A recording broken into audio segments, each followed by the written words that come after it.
আমি সেভাবে কোথাও ঘুরতে যাই না দূরে, তাই আমার সব প্রোগ্রামগুলোই হঠাৎ করেই হয়। তো সেদিনও হঠাৎ করেই প্রোগ্রাম হলো কালনার 108 মন্দির দেখতে যাব।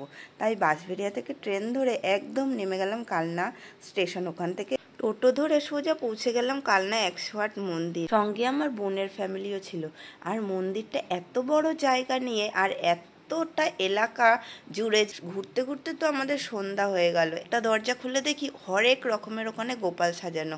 মনটা যেরকম ভক্তিতে ভরে গেল সেরকম আনন্দও হলো, কারণ ওখানে না প্রচুর ছবি তোলার জায়গা, প্রচুর ভিডিও করার জায়গা। তোমরা এসে ঘুরে যেও, তোমাদেরও ভীষণ ভালো লাগবে।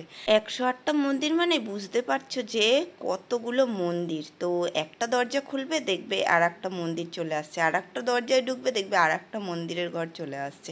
আর প্রতিটা মন্দিরের ভেতরে আলাদা আলাদা ঠাকুর দর্শন করতে পারবে।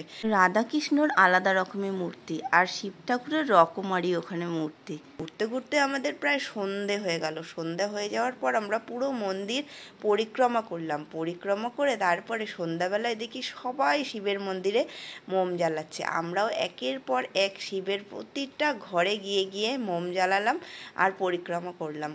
সেদিনটা ঘুরে ভীষণ আনন্দ লাগলো, কারণ ফ্যামিলির সঙ্গে সবসময় বেরোনো হয় না। হঠাৎ করে প্রোগ্রাম করে ভালোই বেশ আনন্দ হলো।